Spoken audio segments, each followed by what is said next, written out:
Olá, grato por mais uma oportunidade de estudos, estamos dando continuidade no Evangelho segundo o Espiritismo na introdução. E desde a semana passada, nós estamos falando sobre o resumo da doutrina de Sócrates e de Platão. O amigo Silvio já dividiu com vocês dos itens 1 a 3. Hoje nós conversaremos sobre os itens 4, 5 e 6. Vamos começar? Evangelho segundo o Espiritismo, introdução, itens 4, 5 e 6, dando continuidade ao resumo da doutrina de Sócrates e de Platão. Então, meus irmãos, antes da leitura do item 4, vamos dar continuidade ao que foi comentado na semana anterior pelo nosso amigo Silvio. Ele, no item 3, estava falando da alma corrompida à carne, ao que é material, aos processos materiais de quando encarnada. Assim fica melhor o nosso entendimento antes da leitura. Item 4. A alma impura, nesse estado, encontra-se pesada e é novamente arrastada para o mundo visível, pelo horror do que é invisível e imaterial. Ela erra, então, segundo se diz, ao redor dos monumentos e dos túmulos, junto dos quais foram vistos às vezes fantasmas tenebrosos, como devem ser as imagens das almas que deixaram o corpo sem estar inteiramente pura, e que conservam alguma coisa da forma material, o que permite aos nossos olhos percebê-las. Não são as almas dos bons, são, porém, as dos maus que se veem forçadas a vagar por esses lugares onde arrastavam consigo as penas de sua vida passada, e onde continuam a vagar até que os apetites inerentes à sua forma material de que se revestiram as reconduzam a um corpo. Então, sem dúvida, retomam os mesmos costumes que durante a vida anterior eram objeto de suas predileções. Não somente o princípio da reencarnação está aqui claramente expresso, mas também o estado das almas que ainda estão sob o domínio da matéria é descrito tal como o Espiritismo demonstra nas evocações. E há mais, pois afirma-se que a reencarnação é uma consequência da impureza da alma, enquanto as almas purificadas estão livres dela.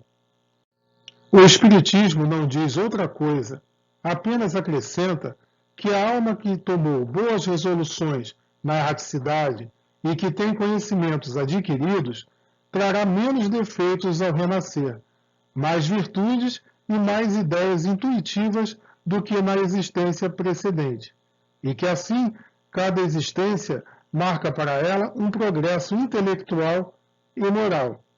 Também está lá no Céu e Inferno, segunda parte, exemplo. Lembrando que Sócrates e Platão são os precursores da ideia cristã e do Espiritismo. Então, aqui no número 4, fala sobre aqueles que, muito apegados à matéria e que descuidaram da sua elevação espiritual, mesmo após a morte do corpo físico, acham-se presos à terra.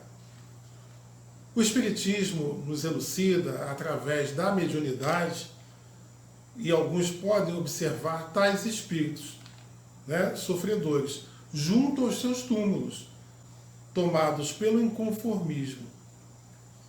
Realmente, através da mediunidade, aqueles irmãos que têm essa condição de visualizar alguns desses irmãos sofredores que ali ficam junto ao túmulo, presos, muitos envoltos na inconformidade de terem desencarnados. Para eles chocam muito ainda essa situação em que eles estão vivenciando. Há também, meus irmãos, aqueles que têm o pavor e o medo da decomposição dos seus corpos físicos. Na literatura espírita nós vamos encontrar muitos casos assim.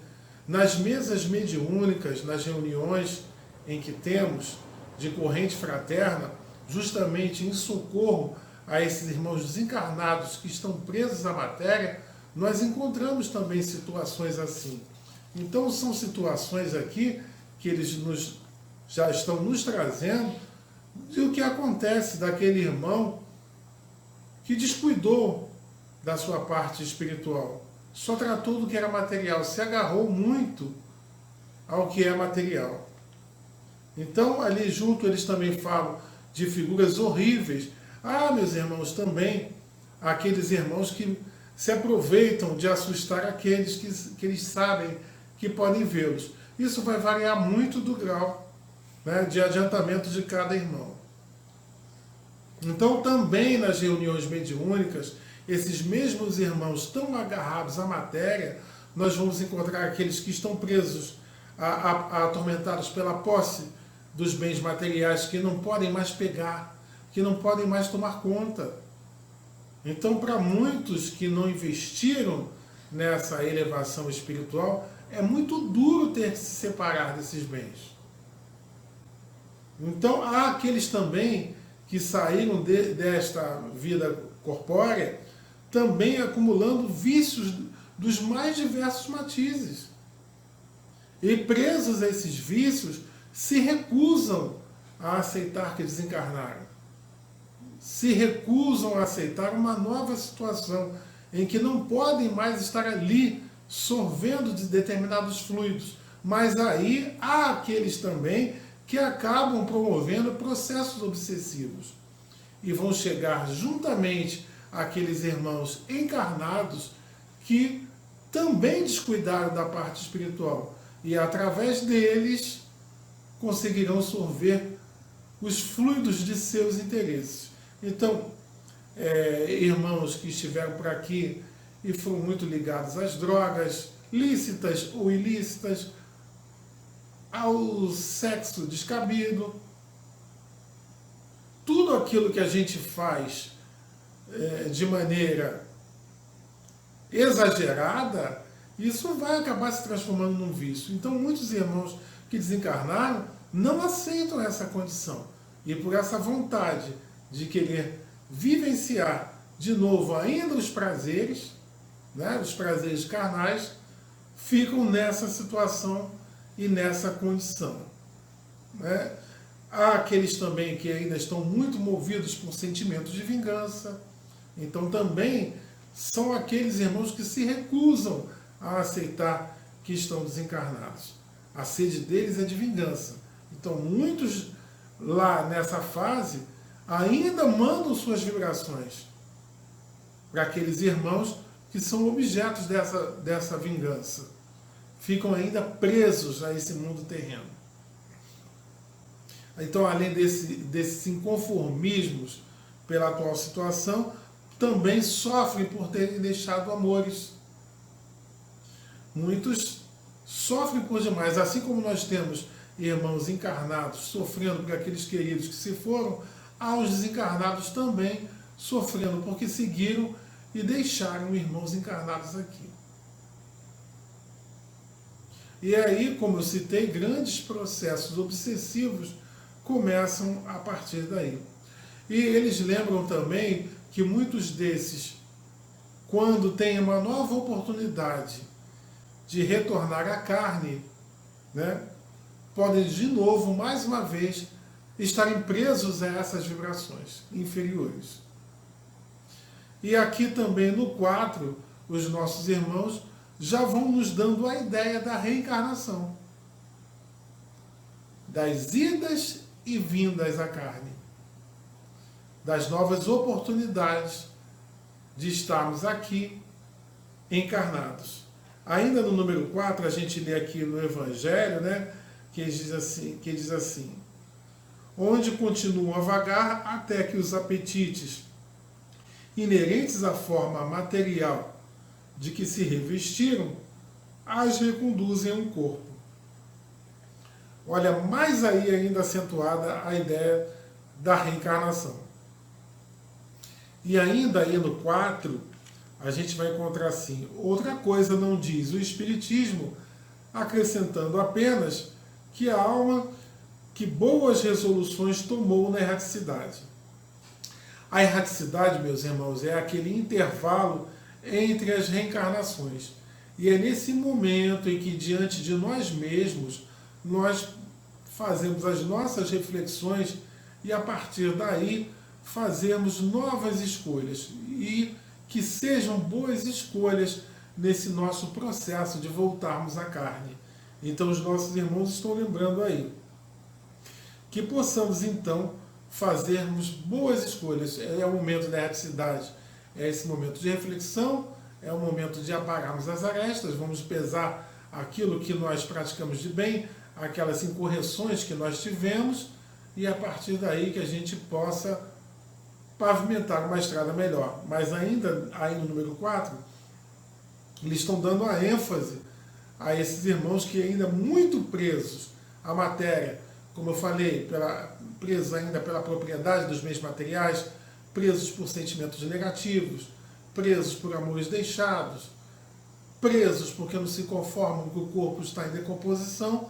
Então, na erraticidade, talvez eles não assimilem nada e quando retornarem ao corpo físico, ainda vão trazendo essas dores, acrescentando também que estamos encarnando ainda num planeta de provas e expiações, e isso pode ainda continuar esse sofrimento.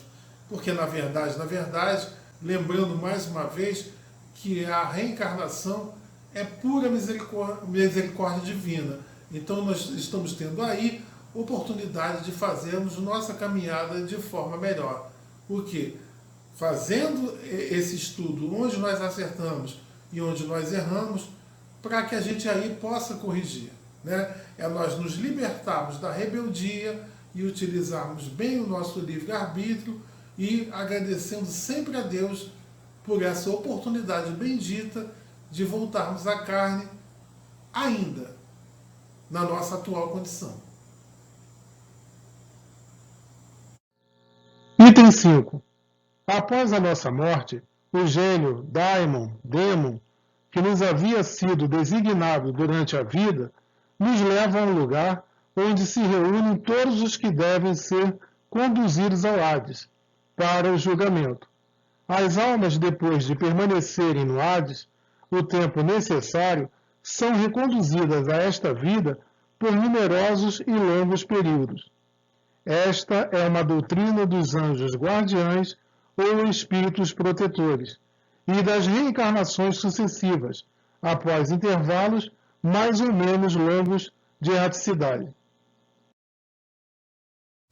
Bem, meus amigos, aqui no item 5, os nossos irmãos Sócrates e Platão já estão falando da figura dos nossos anjos da guarda, ou dos espíritos protetores, que sempre nos acompanham. Nenhum de nós reencarna sozinho. Lembremos disso.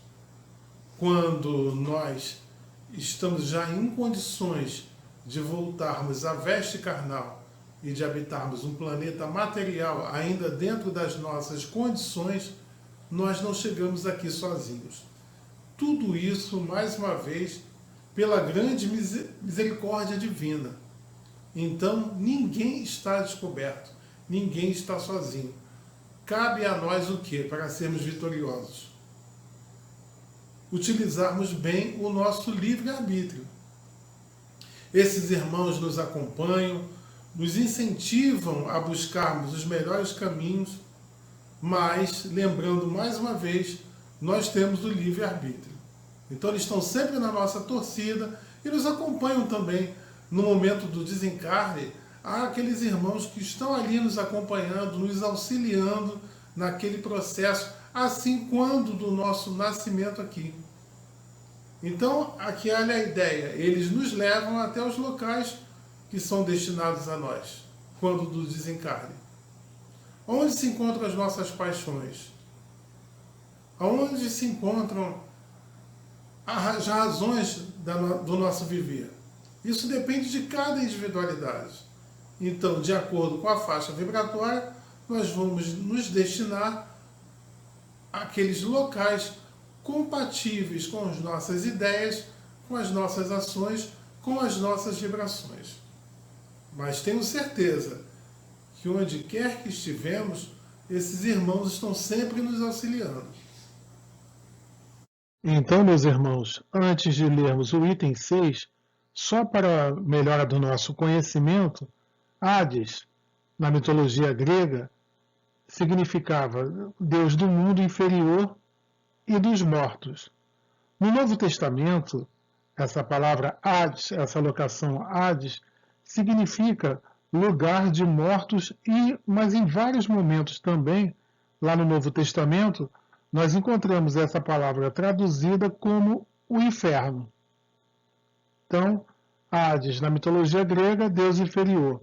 No Novo Testamento, lugar dos mortos ou inferno, de acordo com a colocação. Então vamos ler o 6º item. Os demônios preenchem o espaço que separa o céu da terra. São o laço que liga o grande todo consigo mesmo.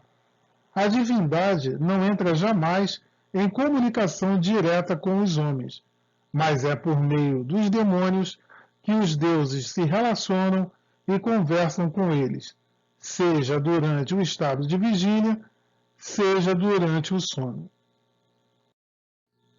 E agora vamos para as explicações de Kardec, né? A palavra daimon, da qual se originou o demônio, não era tomada no mau sentido pela antiguidade como entre os modernos. Não se aplicava essa palavra exclusivamente aos seres malfazejos, mas aos espíritos em geral, entre os quais se distinguiam os espíritos menos elevados ou demônios propriamente ditos, que se comunicavam diretamente com os homens. Há uma observação minha que daimon vem do grego e significa gênio, só corroborando com a explicação de Kardec. São seres incorpóreos, bons ou maus. São espíritos comuns, ou seja, espíritos comuns que podem se comunicar conosco através do quê? Da mediunidade. E com o espiritismo, através de uma organização nas reuniões mediúnicas, porque é na casa espírita o local adequado para a conversação com esses irmãos. Continuando o item 6, aqui com as explicações de Kardec, nós vamos ler. O Espiritismo ensina também que os espíritos povoam o espaço, que Deus não se comunica com os homens senão por intermédio dos espíritos puros, encarregados de nos transmitir a sua vontade, que os espíritos se comunicam conosco durante o estado de vigília e durante o sono. Substitui a palavra demônio pela palavra espírito e tereis a doutrina espírita. Ponde a palavra anjo e tereis a doutrina cristã. Então, essa interpretação, essa explicação de Kardec nos elucida mais ainda. Então, daimon, espírito comum, e Deus não iria promover a aparição de espíritos que fossem destinados ao mal. Não, daimon e espíritos. E se comunicam realmente. Quantas vezes nós vamos dormir cheios de problemas e se nas nossas preces nós pedimos uma intuição, um amparo, uma direção, quantas e quantas vezes ao despertar nós temos ali a solução daquele problema, né, que muito nos incomodava na véspera antes de dormirmos. Então, é um dos exemplos que eu estou passando aqui para que a gente possa compreender isso, essa forma. É um meio de nós recebermos a ajuda do alto. É um meio de nós recebermos a ajuda de nosso Pai, através dos anjos guardiões, dos espíritos protetores, dos espíritos familiares e de todos aqueles abnegados irmãos que velam sempre por nós. Mais uma vez, repetindo aquilo que disse lá atrás, que a gente vem encarnar e não há aquele que venha descoberto, não há aquele que venha desamparado, e que mesmo lá na erraticidade, nós temos amparo também. Embora nós citamos aqui irmãos que ainda presos à carne, presos à teimosia, presos aos prazeres, e vão retornar à carne com problemáticas as mesmas ou até muito mais agravadas, mesmo para esses irmãos não falta amparo. mesmo para esses irmãos, há sempre aquele que está ali do lado dele, torcendo pela vitória. Mas, mais uma vez, o que eu também disse, tudo também vai depender do nosso livre arbítrio, né? Que ele seja bem utilizado. E aí, gente, para nós fecharmos esse nosso estudo de hoje, me deu uma intuição de escrever esse pequeno texto assim. Diante de todo exposto por esses irmãos filósofos e corroborado por Kardec, o codificador da doutrina espírita, aliado aos ensinamentos de Jesus, investamos em evangelização. Sigamos o Cristo como modelo e guia. Assim, quando voltarmos à matéria densa, por própria necessidade, que seja de forma menos corrompida e suave, até que mais para frente atinjamos superiores paragens e colaborando nesse meio tempo com a melhora da Terra. A Terra, sempre nos meus estudos, eu lembro que a Terra ainda está dessa forma como nós a encontramos, ainda cheia de dores, cheia de altos e baixos, justamente por nossa própria causa. Então nós precisamos investir na melhora desse nosso planeta, na melhora da nossa qualidade de vida enquanto estamos aqui. Interessante que, no geral, quando pensamos em melhora de vida, né, a gente pensa logo no que é material. Pensa em qualidade de vida, pensa no conforto material. Mas que tal nós pensarmos no conforto espiritual? Fica para nós pensarmos, e depende só de nós. O tempo urge e a Terra pode ser um planeta muito melhor do que esse que a gente presencia hoje.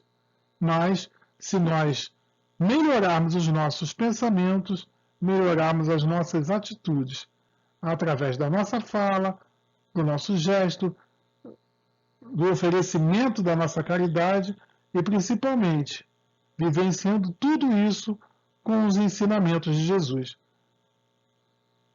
Fica aqui o nosso estudo de hoje, lembrando que o Evangelho é de estudo constante sempre.